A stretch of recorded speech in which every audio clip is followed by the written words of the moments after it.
दोस्तों, सबसे पहले सब्सक्राइब करें, नोटिफिकेशन बेल दबाएं और सबसे पहले वाली ऑप्शन ऑल करें, जिससे हमारी आने वाली नई वीडियो की नोटिफिकेशन आपको फ़ौरन मिल जाएगी।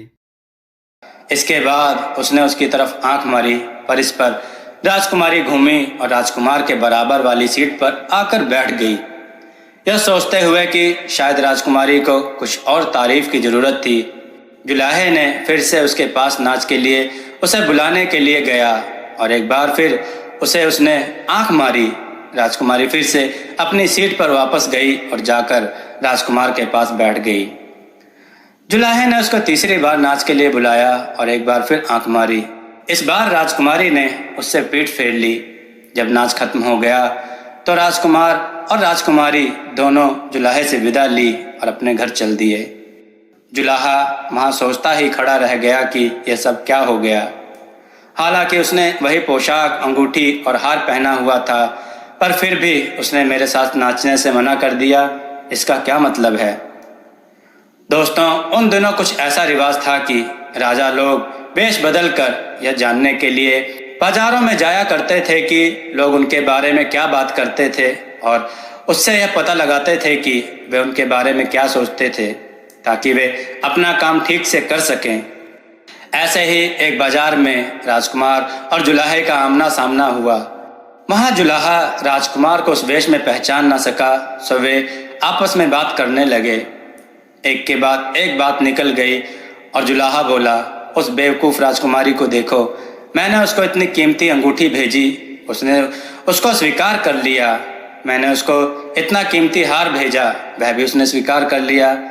मैंने उसको इतनी कीमती पोशाक भेजी, उसने उसको भी स्वीकार कर लिया। काश तुम जान सकते कि उन चीज़ों पर मैंने कितना खर्च किया। फिर उसने मुझसे नाच का इंतजाम करने के लिए कहा तो मैंने वह भी किया, पर वह मुझसे पूरी शाम नहीं बोली। यह सुनकर राजकुमार का चेहरा लाल पड़ गया। वह अपने महल वापस लौटा। उसने अपनी तलवार निकाली और अपनी पत्नी को ढूंढने चला।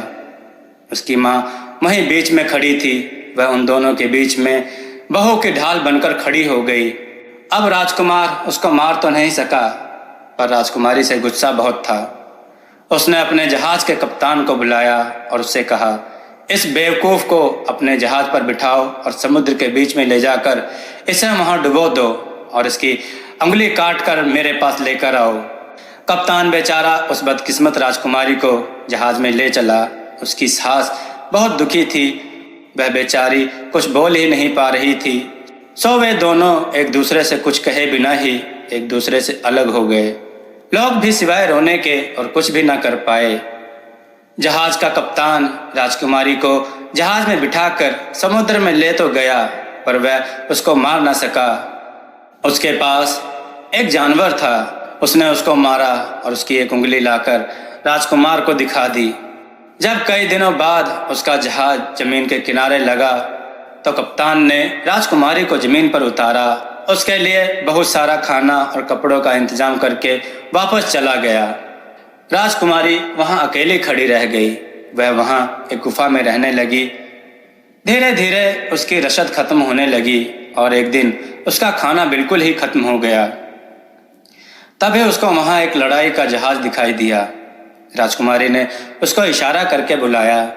जब उस जहाज के कप्तान ने उसकी ओर इशारा करते देखा तो उसको लगा कि वहां जमीन थी, सो वे वहां उतर गए। उसने राजकुमारी से पूछा, बहन, आप यहाँ क्या कर रही हैं?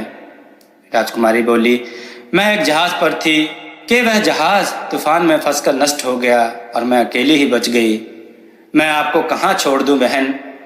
राजकुमारी को याद आया कि राजकुमार का बड़ा भाई पड़ोस के देश का राजा है और उसकी सास उसके बारे में बहुत अच्छी बात बोलती है। सो उसने तुरंत ही जवाब दिया, मंगलपुर। आप मुझे मंगलपुर में छोड़ दें, वहाँ मेरे एक रिश्तेदार रहते हैं। उस जहाज के कप्तान ने उसको जहाज पर चढ़ाया और मंगलपुर की तरफ चल दिया। मंगलपुर पहुंचने से पहले राजकुमारी ने कप्तान से कहा, आप मेरी एक सहायता और कर दें। मैं चाहती हूं कि मेरे रिश्तेदार मुझे ना पहचान पाएं, इसलिए मैं वहां एक आदमी के रूप में जाना चाहती हूं। कप्तान ने उसको आदमी के रूप में बदल दिया। उसके बाल काट दिए, उसको आदमियों के कपड़े दिलवा दिए अपनी सुंदरता की वजह से अब वह राजकुमारी एक सुंदर नौकर लगने लगी। मंगलपुर में उतरकर राजकुमारी सड़क पर इधर उधर घूमने लगी।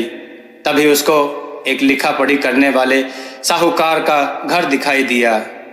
वह उसके दफ्तर में गई और वहां जाकर पूछा, क्या मैं आपके यहाँ कोई काम कर सकता हूँ? ओह हाँ, क्यों नहीं, मैं तुमको कम से कम कुछ छोटा मोटा काम तो दे ही सकता हूँ। उसने उसको कुछ काम दिया तो उसने पलक झपकते कर दिया। साहूकार तो विश्वास ही नहीं कर सका कि कोई ऐसा नौकर यह काम इतनी जल्दी कैसे कर सकता है। फिर उसने उसको और ज़्यादा कठिन काम दिया, उसको भी उसने जल्दी ही खत्म कर दिया। वह साहूकार उसकी तारीफ किए बिना ना रह सका। उसने उसकी तनख्वाह 15 सोने के सिक्के रोज की निश्चित कर दी। यह नौकर उस साहूकार को बहुत अच्छा लगा। उस साहूकार की एक बेटी थी, सो उसने सोचा कि मैं अपनी बेटी की शादी इस नौजवान नौकर से कर देता हूँ। उसने यह बात उस नौकर से कही। नौकर बोला, सेठ जी, इस मामले को हम लोग अभी कुछ समय के लिए यहीं रोक लें तो अच्छा रहे। पहले मैं अपने काम में थोड़ी सी जानकारी हासिल कर लूँ, तब मैं खुद ही आपसे इस बारे में बात करूँगा। धीरे धीरे साहूकार का नौजवान नौकर मशहूर होने लगा। एक बार उसको महल में किसी शाही काम के लिए बुलाया गया। वहां उसको एक कागज नकल करने के लिए दिया गया तो वह उसने तुरंत ही कर दिया और बहुत ही साफ और सही तरीके से किया। इस नौजवान के इस काम की बात राजा तक पहुंची तो उसने उस नौकर को बुलाया। अब यह राजा तो उस नौकर के पति का बड़ा भाई था। राजा को तो यह नौकर पहली नज़र में ही बहुत पसंद आ गया। सो उसने उसको अपने महल में रख लिया और अपना एक छोटा सा मंत्री बना लिया। तो दोस्तों, अब हम राजकुमारी को यहीं छोड़ते हैं और राजकुमार के पास चलते हैं। तो कुछ दिनों बाद जब राजकुमार का गुस्सा ठंडा हो गया तो वह राजकुमारी के साथ किए गए अपने बर्ताव के लिए बहुत पछताया। हो सकता है कि वह बेकसूर हो। ओ प्रिय, मैं भी कितना बेवकूफ़ था जो मैंने तुमको ऐसी सज़ा दी। अब तुम्हारा यहाँ क्या बचा है, मैंने तो तुमको मरवा ही डाला। उसके दिमाग में बार बार इसी तरह के ख्याल आने लगे और वह पागल सा हो गया। यह देखकर रानी माँ ने अपने बड़े बेटे यानी मंगलपुर के राजा को लिखा, तुम्हारा छोटा भाई पागल सा हो गया है और देश की जनता में विद्रोह होने वाला है, सो तुम कुछ समय के लिए यहाँ आ जाओ। राजा यह पढ़कर बहुत दुखी हुआ और रो पड़ा। उसने अपने उस छोटे से मंत्री से कहा, क्या तुम मेरे भाई के पास जाओगे? मैं तुमको उस राज्य का सबसे बड़ा अधिकारी बनाता हूँ और वहाँ राज्य करने की सारी ताकतें देता हूँ। वह मंत्री राजी हो गया। उसने बहुत सारे लोग लिए, 2 जहाज लिए और अपने देश की ओर चल दिया। जगह दूर थी। जब वह वहाँ पहुँचा तो सभी लोगों के मुंह से निकला, ओ मंत्री जी आ गए, ओह मंत्री जी आ गए। उसके स्वागत में तोपें छोड़ी गईं। रानी खुद उसको लेने के लिए आई जैसे वह उसका बेटा हो। आइए मंत्री जी, आइए। ओ मंत्री जी, आप और काम करने से पहले अपनी जनता से मिल लें। सो मंत्री ने सबसे पहले अपनी जनता के ढेर सारे अधूरे काम देखे। जब वे काम पूरे हो रहे थे तो जनता बहुत खुश थी कि उस जैसा मंत्री उनका राजा बनकर आया है। जब जनता का काफ़ी काम खत्म हो गया तो मंत्री ने रानी माँ से कहा, महारानी, क्या आप मुझे अपनी बहू के बारे में कुछ बताएंगी कि उसके साथ क्या हुआ था? रानी ने शुरू से लेकर आखिर तक उसको सारी कहानी बता दी।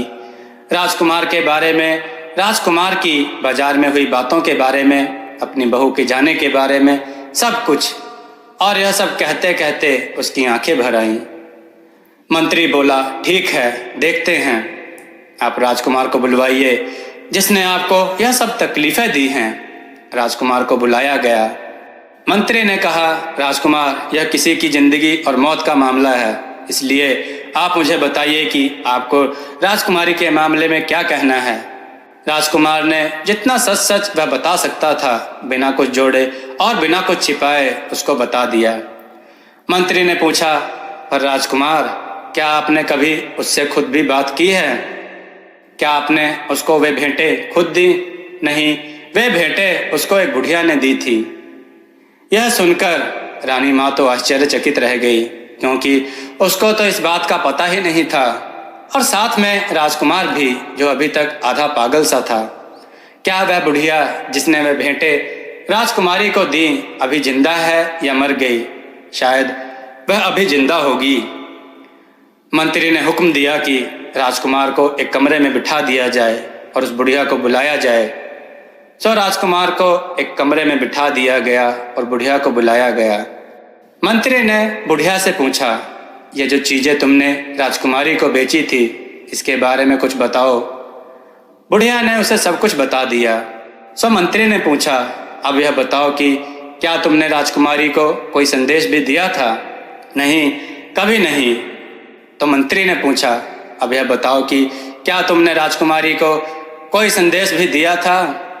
नहीं, कभी नहीं। यह सुनकर राजकुमार अपने होश में आया। वह बुदबुदाया, ओ प्रिय, तुम तो बिल्कुल बेकसूर थी, मैंने तुम्हें बेकार ही मार दिया।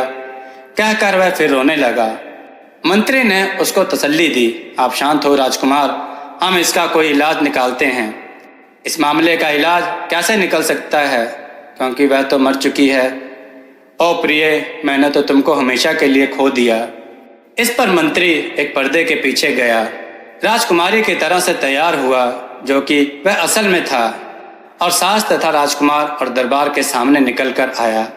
रानी माँ उसको देखते ही बोली, अरे तुम कौन हो? आपकी बहू माँ जी, आपने मुझे पहचाना नहीं? पर अब तक तो राजकुमार ने उसको गले ही लगा लिया था। जब राजकुमारी मंत्री थी, बुढ़िया को सजा तो उसने तभी दे दी थी। उसको फांसी के तख्ते पर चढ़ाकर मार डालना था, और उस व्यापारी के पुत्र जुलाहे को उसका गला कटवाकर मरवा दिया। रानी ने अपने बड़े बेटे को यहाँ का सारा हाल लिखा, तो उसने अपने बच्चों से कहा, अरे बच्चों, जरा देखो तो, मेरे छोटे भाई की बहू मेरी मंत्री थी और मुझे पता ही नहीं चला। वे दोनों कप्तान, जिसने राजकुमारी की जगह अपना एक जानवर मारा था और जिसने उसको उसके भाई के देश में पहुंचाया था, दोनों को दरबारियों में शामिल करके तरक्की दे दी गई। दोस्तों, आपको यह कथा कैसी लगी? अपने विचार और सुझाव कमेंट में जरूर दें। हमारी कथाओं को लाइक करें, हमारे चैनल को सब्सक्राइब करना ना भूलें, हमारी कथाओं को शेयर जरूर करें, जिससे लोगों को अच्छा ज्ञान प्राप्त हो। जय श्री राम भक्तों।